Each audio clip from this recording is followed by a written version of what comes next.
À la lecture de 2 Chroniques 26:15, 1 Corinthiens 27, 2 Corinthiens 12:9, Éphésiens 6:10 et Colossiens 11, si l'on met en parallèle ces quelques passages, il suffit de quelques secondes d'attention pour voir surgir la pensée qui va être au centre de notre sujet, à savoir la grande importance de la faiblesse, la valeur considérable qui s'attache à un état de dépendance consciente. C'est presque une contradiction que nous avons là sous nos yeux. Dieu a choisi les choses faibles. Fortifiez-vous, puissamment fortifiés. On peut toujours, dans l'écriture, opposer un texte à un autre texte et faire ainsi apparaître une contradiction. Mais quand on y regarde de près, on constate qu'au fond, l'écriture ne se contredit pas. Soit dit en passant, nous serons bien inspirés, chacun de nous, de trancher cette question une fois pour toutes, pour notre propre compte. Les contradictions sont là, extérieurement, mais elles ont une explication et c'est en profondeur qu'il faut la chercher. Quand on a trouvé la vraie signification des choses, on s'aperçoit que les textes qui paraissent contradictoires s'accordent en réalité à la perfection. Nous sommes justement ici en présence d'un de ces nombreux paradoxes. Nous pourrions au besoin exprimer les mêmes pensées sous une forme un peu différente, qui rendrait l'opposition encore plus tranchée. Si je vous disais par exemple, la faiblesse c'est une bonne chose, la force c'est une bonne chose.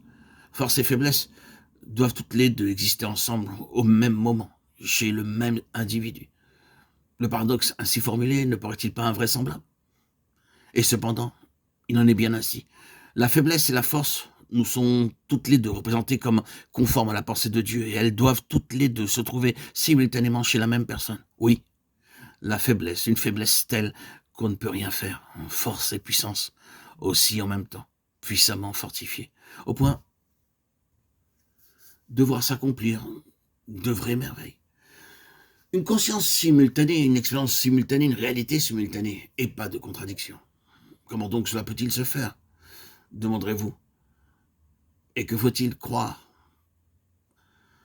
Il nous est arrivé plus d'une fois, parlant de la faiblesse, de sa nécessité, de l'importance d'une certaine forme de dépendance, soulignant ce qu'il y a de précieux dans ce sentiment qu'on a souvent d'être à la merci de Dieu, de nous voir tout aussitôt jeter à la face les versets de l'Écriture qui parlent de force. On en voulait à nos affirmations, s'efforcer de démolir nos arguments et de réduire à néant ce que nous cherchons à mettre en lumière, tout simplement parce que les deux choses paraissent inconciliables. C'est triste à dire, mais c'est vrai.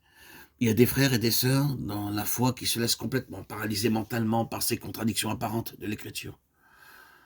Voyons donc les choses en face. Si le Seigneur attend vraiment des siens, comme nous le croyons, qu'ils se trouvent en même temps dans deux états différents qui paraissent s'exclure l'un l'autre, reconnaissons qu'il a un problème et abordons-le de front. Nous en tirerons certainement tous un profit certain. C'est pour remplir que Dieu vide. La nécessité de la faiblesse s'explique très bien. D'un bout à l'autre de l'Écriture, l'Ancien et le Nouveau Testament s'accordent pour établir clairement que Dieu commence toujours par faire une œuvre négative chez ceux qu'il veut employer.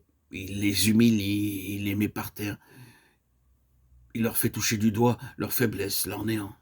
Il les vide avant de les remplir. Il brise avant de se mettre à l'œuvre avec un instrument donné. Il tarit toutes les sources de la force humaine avant de manifester sa force à lui dans sa perfection. Le fait est certain, et la lecture de la parole de Dieu ne laisse subsister aucun doute à cet égard, pas plus que l'histoire des différents instruments qui ont, au cours des siècles, donné à sa cause une impulsion décisive.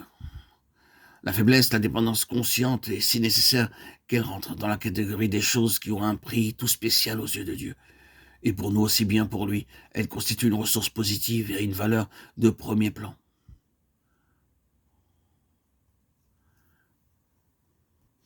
Et pourquoi Dieu donc nous diminue? Et quand cette nécessité commence-t-elle? Une faiblesse est-elle nécessaire? À quelle occasion prend-elle naissance? Ce qui la détermine, c'est ce désir naturel au cœur de l'homme d'être fort, de pouvoir faire acte de puissance. Dans l'univers entier, l'homme tel qu'il est par nature tient la force. Il la désire. La faiblesse, il a en horreur. Il se révolte contre elle. Ce qu'il veut, c'est la puissance. Cette inclination, ce désir fait partie de notre nature. Où est la personne si insignifiante qu'elle paraisse aux yeux de son entourage, qui éprouve une joie naturelle, une joie sans mélange à se voir laissée de côté, à se sentir marcher dessus, qui trouve son plaisir à se laisser avaler à ne pas pouvoir tenir son rang, à ne pas être à la hauteur de ses semblables, à n'avoir pas une certaine mesure de dignité. Non, tel n'est pas le penchant habituel de la nature humaine.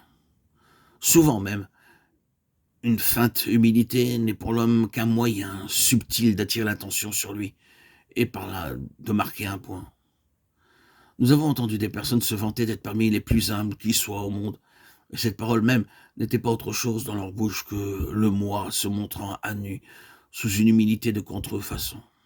Jamais, non, non, jamais nous n'arriverons à dépister toutes les formes de la vie propre. Elle doit à tout prix s'exprimer dans ce sens-là. Être fort, atteindre d'une façon ou d'une autre à la puissance, à l'influence, parvenir à un certain rang, être quelqu'un, faire montre de ce dont on est capable. Oh, la nature humaine est là tout entière, en raccourci.